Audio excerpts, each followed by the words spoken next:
beauty of our God is He doesn't waste anything that we go through. He doesn't waste the pain. He doesn't waste the struggle. He doesn't waste the failures. You may have blown it, done things you regret, but God knows how to bring good out of it. He wouldn't have allowed it if it was going to keep you from your purpose. Everything that you've been through is preparing you for where God is taking you. May not be comfortable, may not be fair, but God is going to use it to position you for the assignment that He's placed on your life. Now, thoughts will whisper, it's too late. Didn't work out. You had your chance. Just accept it. No, God is not finished with you. The struggle wasn't a waste. It's making you stronger. The delay is not a waste. It's positioning you for greater things. The betrayal, the breakup, the loss. Yes, it was painful.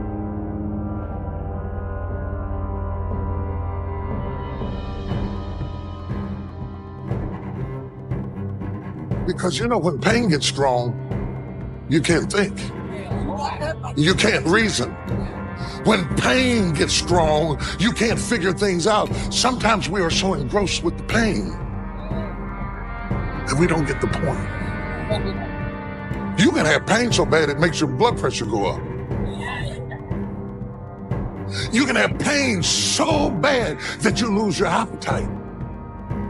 You can have pain so bad that you stop eating and you stop talking and you stop believing and you stop smiling and you don't have your personality because your pain is stopping you from being who you are. To find your way in life, it's not an external search, it's an internal search. God equipped you at birth with what you needed. Every last one of you, you're gifted. God never created a soul without giving them a gift. He put it inside you. You ain't got to look under the ocean. It ain't on a mountain. He gave you a gift. It is the thing that you do the absolute best with the least amount of effort. That's the thing you should pursue. Everything else you're doing has nothing to do with what God created you for. If you haven't figured your life out, if you're thinking there's more to your life than it is, you're not living in your gift. Once you discover your gift, there lies your greatest chance for success. You just got to quit looking at gifts as running, jumping, singing, and dancing. If you bake pies and cakes better than everybody, then that's your gift. Quit trying to do what somebody else is doing, because that ain't your life. If you knew the path I took to get here, you would not take. If I'd have knew the path I was going to have to take to get here, I would have changed my destiny a long time ago. That's why God don't reveal it. He shows you what it could look like, but He don't show you the route, because if He showed you the route, you'll turn around. If you knew what you had to go through to get to where He had for you to go, you would all quit. He just let you have the dream. And if you're bold enough to chase the dream, you just can't quit in the middle of the journey, because He know you're chasing dream. How is it that we walk around blessings that we don't perceive? And what God wants to do is change how you see what's in your house. I didn't download what I needed on my phone to fix my phone. I'll be honest with you, it's not that I'm stupid. It's not that I'm dumb, but it was downloaded in a place where I don't look. I didn't see it. Somebody in this room is praying for something that God already sent you. But because you have not inspected, everything in your life is about to fall apart for the lack of something He already sent, but you do not see. I want to ask you a question tonight that provokes you to search. The strength you need to face tomorrow is in you. The power you need to revolutionize your situation is already there. But when your perception is off, you don't see what you've got left because you are distracted by what you lost. If you begin to work to develop your gifts, you'll get a larger vision of yourself. All of us need some area of our lives where we can have a feeling of competence. That you eat and sleep that, you do that, and people know it. If you don't know anything else, you know this. So you've got to work on it. When other folk are having a good time, you've got to have the strength of character to read, to digest information. If you decide to make a conscious, deliberate, determined effort to read one book a month in that area, you'll be among the top 5% experts in the world. The average American reads only one book a year. I read a minimum of 2 books a week. In this era of accelerated change, overwhelming complexity, and tremendous competition, you will always be in control of your destiny. May be tough now, but keep the right perspective. Victory is in your future. Healing is in your future. Abundance, breakthroughs, freedom is coming your way. Yes, the giants may be big, but our God is bigger. The virus may be powerful, but our God is all powerful. I'm asking you to be a Joshua, be a Caleb. Think power thought, think can-do thoughts, think victory thought. Don't look at how big the problem is. Look at how big your God is. He parted Red Sea. He closed the mouths of lions. He brought the dead back to life. That obstacle is no match for Him. He didn't bring you this far to leave. When you believe, all things are possible. Get your thoughts going in the right direction. The scripture says, when the enemy comes in like a flood, the Spirit of God will raise up a barrier. You're not fighting this battle on your own. You have the most powerful force in the universe fighting for you. He's pushing back forces of darkness, keeping that sickness from taking you out, moving the wrong people out of the way. All through the day, I am well able. I will overcome this obstacle. I will defeat this sickness. I will rise out of lack and struggle. When you think like that, the creator of the universe goes to work. Miracles are set into motion. It's significant that the 10 spies were negative and 2 were positive. It's about the same today. 80% of people will be negative. 20% will be positive. 80% will focus on how big the problem is, live afraid, tell you how you won't get well. If you're going to fulfill your destiny, you have to go against the grain. You can't just fit in and be afraid like everyone else, complain like the other coworker, be negative like that neighbor. God is looking for some Joshua. He's looking for Caleb, people that stand out, people that believe when it seems impossible, people that aren't discouraged by how big the opposition. If this is going to happen, you have to guard your mind, because negative news spreads faster than good news. Joshua and Caleb said, we are well able. That news didn't go anywhere. When people heard the giants were too big, that they didn't have a chance, that spread like wildfire throughout the camp. Negative thinking is contagious. All around us, there's negative news. How bad the sickness is, how bad the economy is, analysts telling us what could happen, how it may get much worse. I'm not faulting them. They're doing their job. It's good to be informed, but you can't let that poison stay in your spirit. If you keep dwelling on that, then you're going to end up afraid, worried, panicked, thinking you're not going to make it. When you think like that, it's a negative cycle that keeps drawing in more fear, more worry, more defeat. Isaiah 8 says, do not think like everyone else. Don't be afraid that some plan conceived behind closed doors will be the end of you. Do not fear anything except the Lord God Almighty. If you fear Him, you need fear nothing else. He will keep you safe. You don't have to fear the virus, fear what the economy is going to do, fear the future. Just keep honoring God and He will keep you safe. He'll defeat your enemy. He'll do what medicine can't do. He'll turn that child around. This says, don't think like everyone else. Don't think like the 10 spies. When the majority is afraid, worried, negative, you have to be on the offensive and say, no, I'm not falling into that trap. I'm not going to think weak, defeated thoughts. I'm going to think power thoughts. I know my God is still on the throne. I know Him being for me is more than the world being against me. Out of these 2 million people, the only ones that ever made it into the promised land were Joshua and Caleb. It's not a coincidence that they were the only one that thought power thoughts. You can't reach your destiny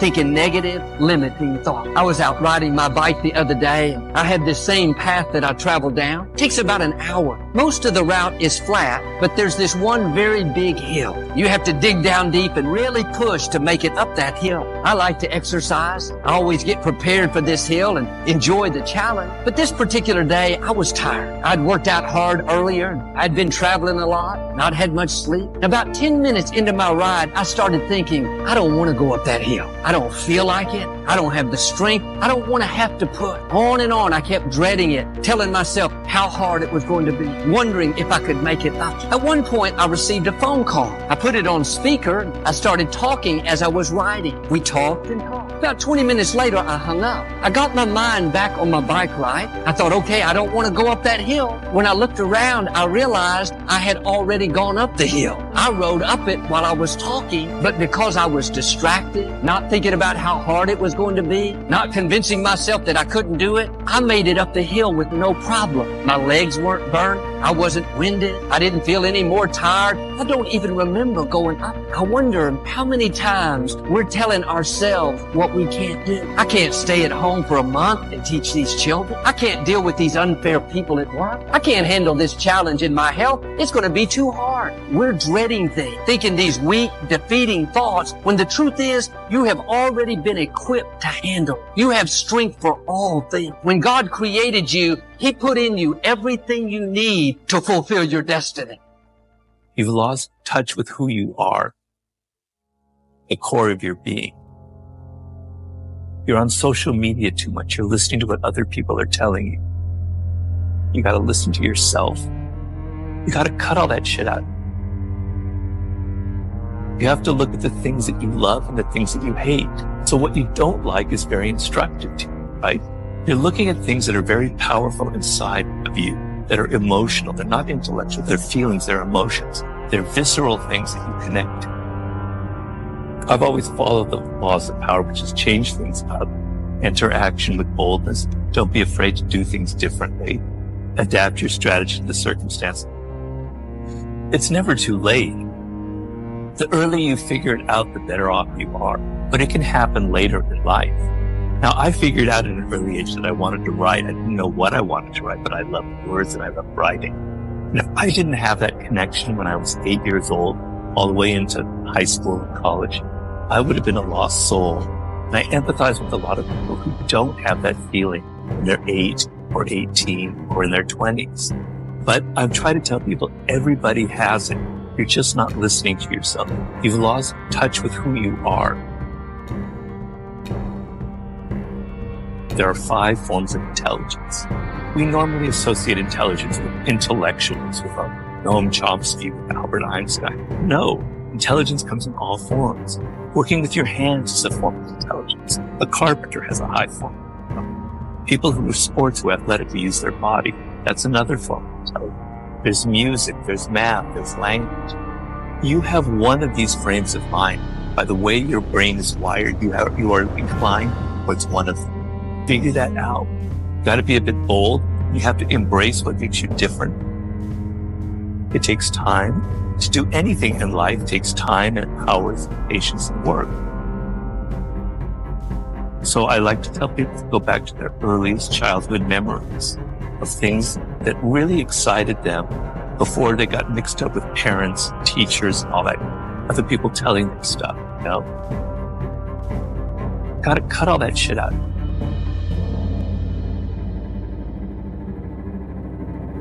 You know, I was frustrated. I was depressed. I even have to admit I had almost slightly suicidal because I knew deep down that I could do something. I was different from other people. I had different experiences, you know, and I knew that there was something I needed to express. There was a purpose to how my life had unfolded, but I couldn't find it. I tried everything. Tried every form of writing, every possible endeavor you can imagine. It just didn't click. So I was very deeply frustrated. And the frustration, I tell people, it's a good thing. Negative emotions are trying to teach you something. They're trying to teach you the opposite. Something else is going on. Frustration, what would be worse than frustration would be despair, giving up. No hope, but frustration is a sign that you haven't given up. You know you can do something, but you haven't figured it out. So when you have those kind of feelings, look at them and there's something positive. So I knew that there was something I was meant to do. I just couldn't figure it out when.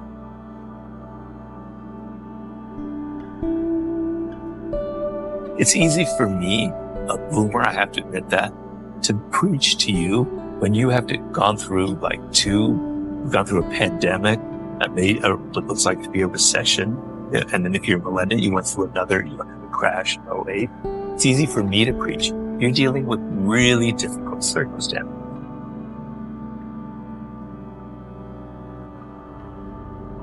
So a lot of people are rethinking their lives. They don't want to work at crap jobs just to get by. And I applaud that 100%, right? That's great. So you want to think about working for yourself is the ultimate position in this world. And even though times are difficult, even though it may seem like just a dream, there's so much potential out there for entrepreneurial spirit, for creating your own startup, for creating your own podcast, for going your own path in life. You don't have to follow. Most people will never understand the pain a person holds until it is finally let loose upon the world. That pain can be unimaginable. It can be tormenting, and it can even drive a person to the brink of madness. But until that pain is unleashed, people will never understand the depths of a person's anguish or the sacrifices he has made for them. A person holds back his pain. He swallows his sorrows and takes on the burden for the sake of others. He hides his pain for the sake of those he cares about. But that pain can only be held in for so long. Unleash that pain, unleash that power you have within, and turn it into fuel. Turn it into greatness. Turn it into a massive force that cannot be stopped. Because the only person that can hold you back is you. We often find ourselves besieged by trials and tribulations, each one threatening to drown us in a sea of despair. Yet within the depths of our suffering lies a transformative power waiting to be unearthed and harnessed for greatness. Pain, my friend, is not merely a burden to be endured. It is a crucible through which we forge our inner strength. Every setback, every heartache, every moment of anguish is a potential catalyst for growth, a chance to rise from the ashes of adversity, like a phoenix reborn. It is in our darkest moments that we discover our true resilience. Forged in the fires of adversity, we emerge not as victims, but as warriors, armed with the indomitable spirit to conquer any challenge that dares stand in our way. But how, you may ask, do we turn pain into fuel for greatness? The answer lies within, in the depths of our own resolve and determination. It is through acceptance, through embracing our struggles as opportunities for growth, that we unlock our full potential. Instead of allowing pain to consume us, let us harness its energy to propel us forward. Let every setback be a stepping stone, every obstacle a chance to prove our mettle. For it is not the absence of pain that defines us, but our response to it. So, my friend, I urge you to embrace your pain, to channel it into something extraordinary. Let it be the driving force behind your ambition, the fire that ignites your potential. And remember, in the face of adversity, you are not alone. Together, we can turn pain into power and greatness into reality.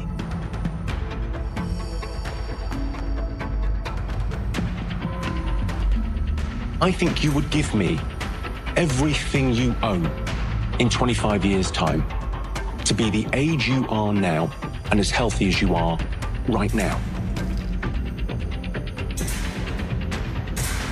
And I think it's a really interesting meditation to think about if you had a time machine, if you were 30 years in the future, if you could be this healthy and feel this good, you give everything materially that you own in 30 years' time to be back here.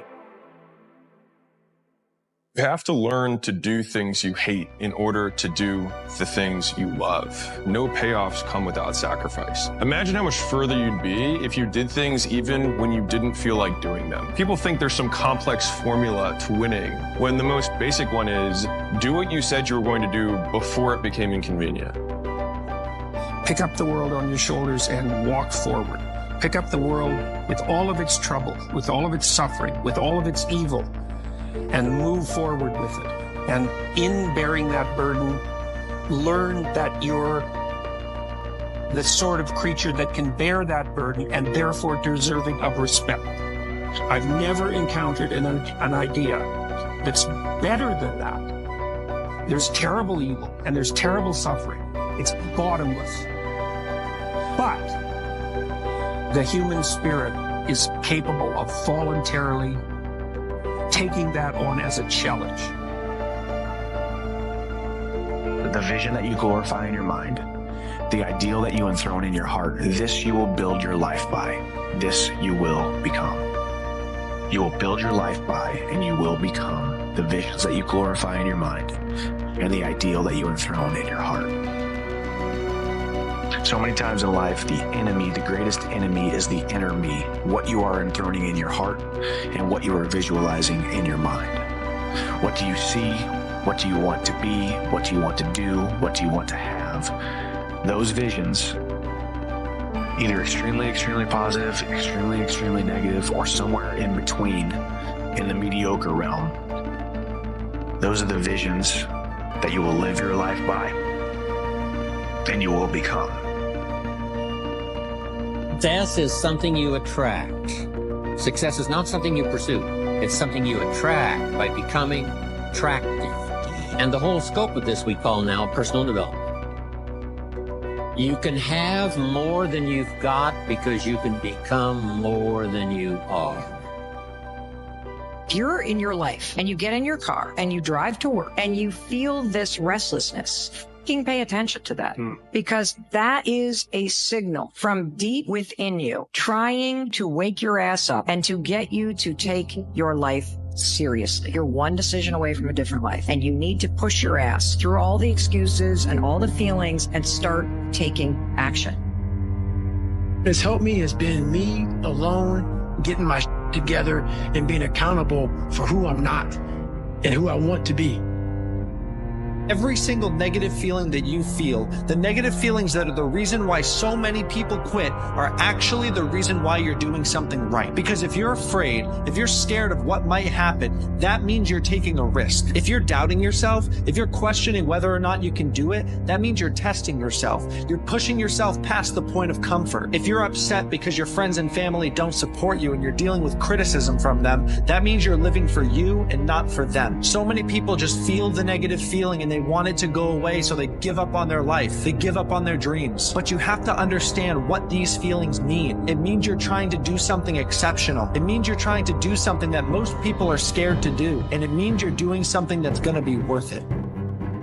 We're not men because we face the battle and we get immediately victory every time a battle comes up. We're men because we face the battle and we stay in the battle when we feel like we're losing. And we feel like we're getting beat up, but we stay in there and we keep fighting and we plant our feet and we say, until death do our part.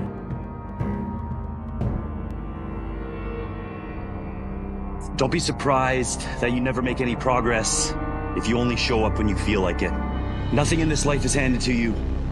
Everything has to be earned. Hold yourself to this standard in everything you do, because how you do one thing is how you do everything. You can't expect professional results when you act like an amateur.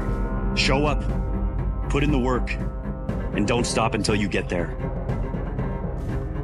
Let's be clear about something. The path you've chosen is going to be a difficult one. Your new life is going to cost you your old one.